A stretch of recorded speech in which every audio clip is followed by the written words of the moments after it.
Bonjour à toutes et tous et bienvenue dans ce premier épisode de tuto consacré au Nikon D750 que j'ai depuis un moment. Mais voilà, je vais vous faire petite vidéo sur les menus, ce que vous pourrez trouver dedans et ce qu'il faut peut-être faire lorsque vous utilisez pour la première fois votre appareil photo. Donc notre appareil photo est allumé, on va aller dans les menus. Donc le premier menu, c'est le menu visualisation. Donc là, comme vous le verrez, vous pouvez directement effacer des images du menu. Je trouve pas ça forcément très pratique, donc je ne le fais pas. On va avoir la possibilité de choisir son dossier de visualisation.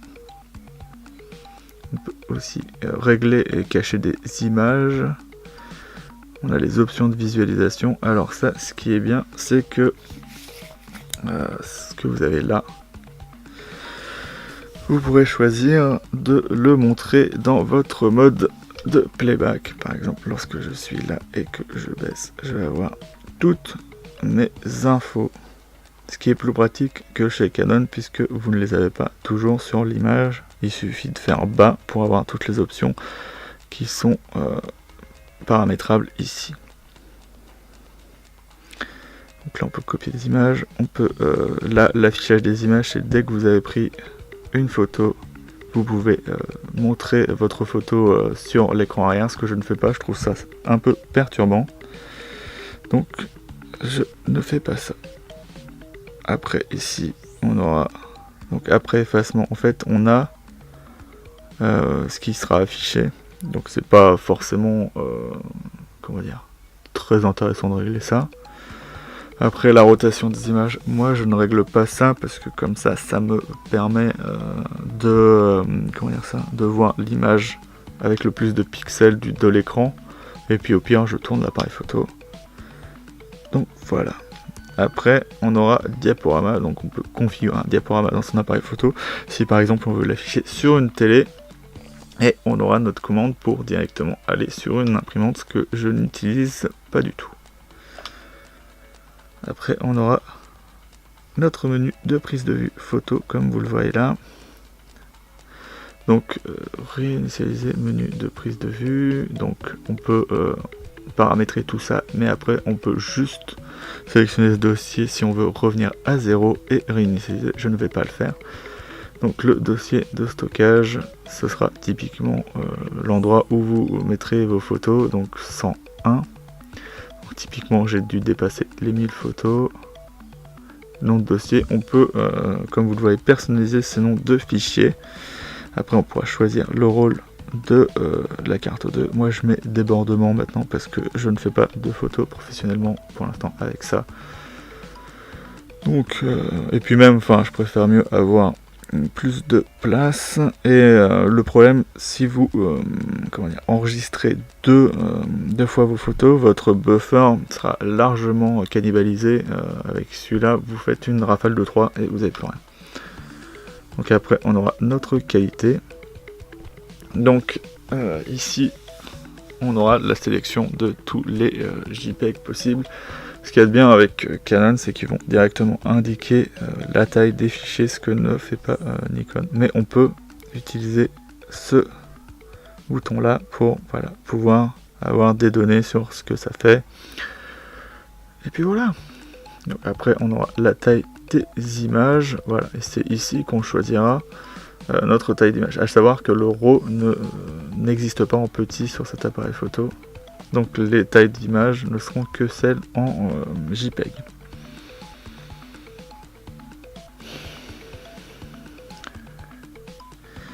Donc ce qui va être intéressant sur cet appareil photo là, c'est qu'à la fois en vidéo ou en photo, on va pouvoir choisir de faire un recadrage DX. Typiquement en photo c'est pas utile parce que ça fera descendre votre appareil photo à 10 millions de pixels, donc ce n'est pas vraiment à considérer pour moi. Compression JPEG, donc on peut choisir. Moi j'ai choisi qualité optimale, même si c'est juste pour les visualiser. Donc enregistrant vraiment 9 RAW, voilà, donc on peut avoir notre échantillonnage. On va pouvoir sélectionner les bits, on aura soit le choix entre 12 et 14 bits. 14 bits est plus qualitatif, donc je préfère mieux rester en 14 bits. Après la balance des blancs, vous allez pouvoir la programmer, mais moi je reste en automatique puisque je préfère régler ça sous Lightroom. Après le Picture Control, ça va être vos options de réglage de JPEG. Donc après on peut le personnaliser ici. Voilà, on peut éditer et prendre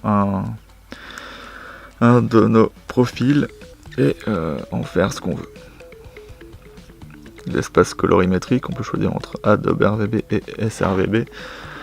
Comme c'est la norme, je préfère mieux utiliser sRVB, mais apparemment Adobe est mieux. Pardon. Le daylightning, ça va être ce qui va augmenter votre dynamique en JPEG. Donc vous pouvez l'activer. Moi, je l'active pas parce que ça prend du buffer. Donc c'est plus pratique quand il n'y a pas ça pour moi. On peut contrôler aussi des distorsions. Alors là, si on aura les contrôles de l'objectif, là, si le HDR n'est pas sélectionné, c'est parce qu'il n'est paramétrable que lorsqu'on ne prend des photos qu'en JPEG. Là, on aura le contrôle de la distorsion, gestion du bruit. Donc moi, je mets tout sur off pour pouvoir garder au maximum les fonctions de l'appareil photo, la rapidité de l'appareil photo plutôt. Et là on pourra régler la sensibilité. Donc ce qu'il faut faire attention, c'est qu'au départ, lorsque vous choisissez vos ISO, il faudra faire attention que ce soit pas sur ISO auto. Mais là c'est pas le réglage d'ISO auto, mais là vous pourrez régler, si vous voulez régler dans le menu vos ISO, ce qui n'est pas forcément le plus pratique moi je trouve. Après on va pouvoir avoir l'ISO auto ici, d'ailleurs si vous l'activez, si c'est là d'ailleurs que ça s'active, je suis un peu bête. Et vous pourrez choisir ce que vous avez en sensibilité maximale, et donc c'est plutôt pratique. Donc après on aura, si vous avez la télécommande radio, vous pourrez l'utiliser en utilisant on, à savoir que le problème c'est que on peut pas déclencher la vidéo avec cette télécommande, ce qui est plutôt dommage. Sur impression, c'est pour faire des doubles expositions. Donc voilà, si vous voulez faire ça, et vous aurez l'option d'intervallomètre avec tous les trucs assez pratiques. Moi typiquement je préfère le faire dans une télécommande spécialisée parce qu'on n'a pas besoin de revenir dans le menu, et comme je fais souvent ça de nuit ou dans des zones assez sombres, je préfère mieux faire ça par la télécommande, et puis de toute façon c'est plus rapide. Donc ici on a un menu de prise de vue en vidéo, ce qui est plutôt pratique parce que tous les fabricants ne font pas ça. Canon typiquement, pour avoir nos paramètres vidéo, il faudra se mettre en vidéo et aller dans le menu, ce qui n'est pas forcément très intuitif. Donc voilà, on peut mettre du coup un nom différent de fichier en vidéo, ce qui est plutôt pratique. On peut mettre du coup la destination, lorsque vous n'avez pas de deuxième carte, là c'est par défaut à 1, mais si je mets une deuxième, il se remettra à 2 comme je l'avais mis avant. Donc vous savez, l'image, la cadence. Voilà, je vais peut-être la remettre en 30. Et voilà. Donc si vous mettez... il n'y a pas de... C'est marrant. Parce que par exemple, ce que je viens de m'apercevoir, c'est que du coup Nikon ne permet pas de faire d'images entrelacées, donc on n'a pas de mode I, voilà. Donc qualité des vidéos, on a le choix entre normal et élevé, mais on n'a pas le choix d'avoir des MOV ou des MP4, donc ce sera par défaut toujours MOV. Là c'est le réglage de la sensibilité, en général je le règle à 14 ou à 12. Voilà, là ça va optimiser en théorie le micro pour qu'il prenne la voix. J'ai pas vu beaucoup de différence. Balance des blancs, on peut choisir une balance des blancs pour la vidéo, ce qui est plus pratique ici. Picture control, voilà, Uniforme, voilà. On peut faire des réglages aussi, et aussi améliorer la réduction du bruit, donc c'est plutôt vraiment pas mal.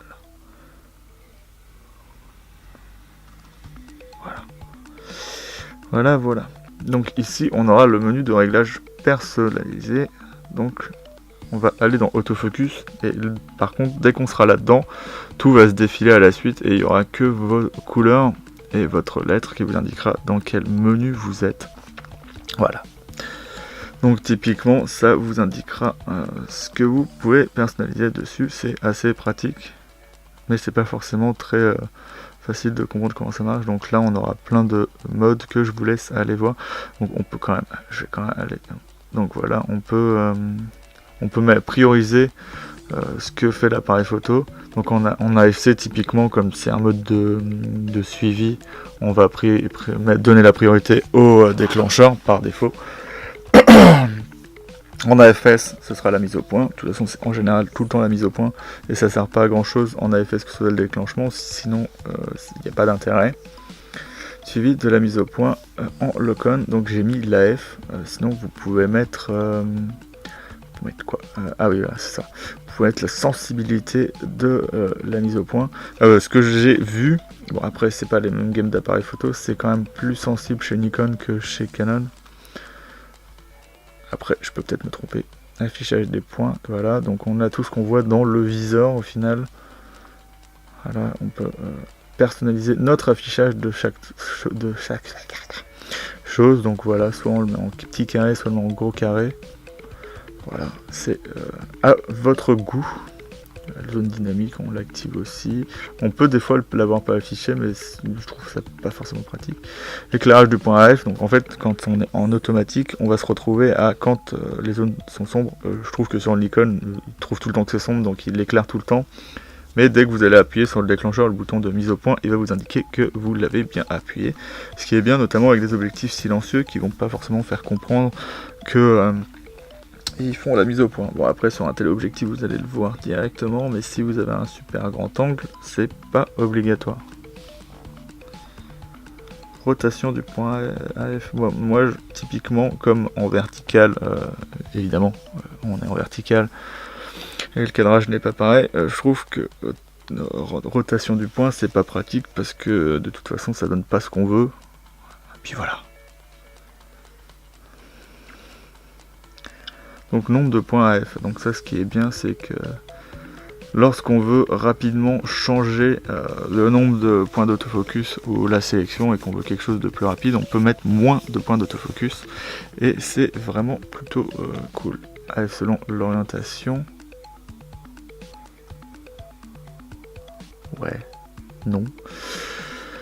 Donc la lampe d'assistance AF, ça va être pratique lorsque vous faites la mise au point dans le noir, mais par exemple, si vous prenez des gens, eh ben, vous allez un peu leur tuer leurs yeux, donc moi je le mets typiquement sur off, donc incrément de sensibilité, donc comme c'est un modèle expert professionnel, au plein format, enfin expert plein format, donc je dis professionnel parce que c'est plus souvent attaché à ça, on aura un incrément de sensibilité à 1/3 de diaphragme, contrairement à un demi sur les modèles style les D5100 et 3000 je crois.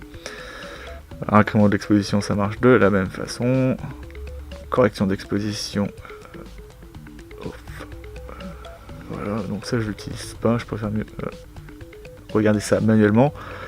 Mesure matricielle, on peut voilà, c'est ce qui est bien chez Nikon, c'est que typiquement la mesure matricielle va prendre plus en compte lorsqu'il y a un visage dans le champ. Il va plus prioriser le point d'autofocus, même si c'est tout l'écran qui, enfin toute l'image capturée qui va prendre en compte. Là ça va être le visage qui détecte et je trouve ça plutôt sympa. Donc là pondéré central, ça indique ce que vous pouvez mesurer dans le mode pondéré. Donc en fait ça vous permet de faire un réglage entre le spot et la mesure matricielle, donc c'est plutôt pas mal. Réglage précis expo des optiques. Ok, donc on va faire non. Donc apparemment on peut par optique régler précisément l'exposition si on trouve que l'exposition ne se fait pas comme il faut. Temporisation du mode veille, donc on a 6 secondes pour avant que l'appareil photo arrête en mode de prise de vue. Enfin non. On se met en veille après avoir fait la mémorisation d'exposition. Donc le retardateur, voilà, on peut régler le retardateur, évidemment. comme sur tous les appareils photo. Extinction du moniteur, voilà. Donc ce qui va être vraiment sympa, et c'est un truc que j'adore chez Nikon, c'est qu'on va pouvoir régler absolument tout ce qu'il y a dans l'appareil photo, ce qu'on peut typiquement pas faire chez Canon ou que chez Canon, je crois d'ailleurs. Sony le fait aussi, semble-t-il, c'est qu'on va avoir le temps qu'on veut mettre, voilà, tout. Bon, l'affichage des images, moi je l'ai pas, puisque je fiche pas, voilà. Mais c'est plutôt pratique. Moi, les menus, ça me permet de montrer quelque chose, quand je veux montrer quelque chose, de pas typiquement que le truc qui s'arrête, parce que je déteste. Et puis voilà. Donc là, je sais pas pourquoi. Ici, donc on va revenir dans le mode vert. Donc durée de télécommande MLL3, donc 1 minute. Oui, donc oui, si tu veux. Signal sonore, donc vous pouvez mettre, ce qui est bien, mettre le volume et la hauteur du son, donc si c'est grave ou si c'est aigu. Voilà, c'est plutôt, c'est amusant, on va dire. C'est ça qui est bien dans les menus de Nikon, c'est que c'est assez distrayant. Et on peut s'amuser assez bien. Donc le continu slow, je l'ai mis à une vitesse entre ce que je pourrais prendre en single en appuyant plusieurs fois sur le déclencheur et le 6 images par seconde, donc je crois que c'est par défaut à 3, donc c'est très très bien. Nombre de vues maximal, on peut choisir le nombre de vues qu'on fait en rafale, ce qui est plutôt pas mal, mais il n'arrivera jamais jusque là en RAW, donc j'ai pas de problème, j'ai pas besoin de le changer de toute façon. Temporisation miroir levé. Donc désactiver, avertisseur du flash off. Ouais. Ah oui, en fait c'est des affichages qui se mettent dans l'écran. Voilà, comme c'est marqué prise de vue affichage et que je sais pas lire. Séquence numérique d'image, non. Quadrillage dans le viseur, où je le mets parce que ça aide toujours à cadrer. Et moi je l'ai dans tous mes appareils photo, que ce soit mirrorless, réflexe. J'ai toujours, quand c'est possible, le quadrillage. Réglage simple de la sensibilité. Je l'ai pas mis parce que en fait l'ISO est de base ici, mais on peut le remettre sur le bouton de vidéo, ce qui sert à rien en prise de vue normale, donc je fais ça et c'est cool. Voilà, tout simplement. Affichage des informations, donc on a auto, automatique et manuel, voilà, donc je le laisse parce que ça me dérange pas. Tout ce qui me dérange pas dans l'appareil photo, de base je le laisse en auto, donc je m'en préoccupe pas. Éclairage de l'écran de contrôle sur off, en fait, ça va faire en sorte que lorsque votre roue qui sert à mettre sur on, si vous cliquez un peu plus loin que on, vous avez votre éclairage d'écran. Mais si vous mettez on, et ben vous allez avoir tout le temps l'écran allumé. Donc par exemple, si dans des situations particulières, c'est intéressant, mais je trouve pas que ce soit intéressant typiquement tout le temps. Surtout que ça use de la batterie. A noter que si vous utilisez ça, ça n'éclaire pas tout le temps. Ce qui est bien chez Nikon, c'est que dès que vous allez faire la prise de vue, l'écran va s'éteindre. Ce que fait pas forcément Canon. Donc moi, typiquement, quand j'avais mon 6D, j'attendais que l'écran s'éteigne pour faire la photo. Donc là, on a les types d'accu quand on met le rack à piles dans l'appareil photo, donc on peut choisir entre des accus et les piles alcalines. Apparemment ça change quelque chose.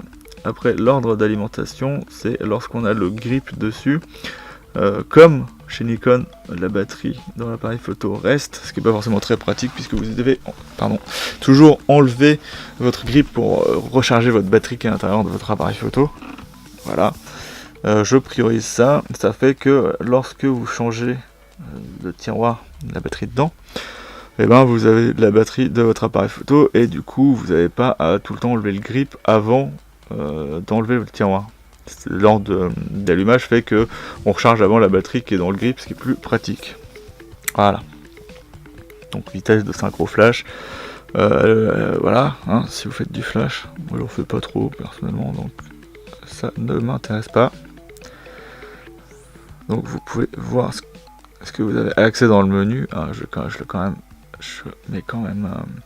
Alors ce qui est bien, c'est qu'on peut, là par exemple, voilà le flash, je l'ai mis sur mode pas de flash, et donc lorsqu'on appuie sur le truc de flash, et ben on le voit plus. Enfin, il se lève pas, et moi je trouve ça vraiment sympa, contrairement au 80D où si vous appuyez par hasard dessus, vous allez l'utiliser. Et je trouve pas ça génial. Donc, correction d'expo pour Flash, voilà, on peut le faire. Arrière-plan uniquement, donc on va avoir une capacité avec la mesure de la lumière que l'appareil photo comprenne comment il doit utiliser la compensation d'exposition. Voilà, avec le flash, ce qui peut être pratique. Mais si un jour j'ai un flash, je le ferai. Mais là, je ne le fais pas. Donc on peut faire un bracketing de flash, comme sur tous les appareils photo. Donc la lampe pilote, je l'ai enlevée. C'est ce qui permet de faire la mise au point. Ah oui, non, la lampe pilote, ça sert aussi, en fait.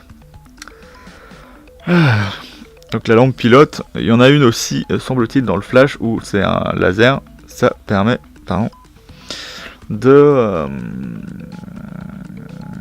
d'assister avec un faisceau, la F, par le flash, voilà.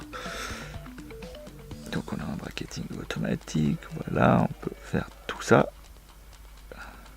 Sens du bracketing.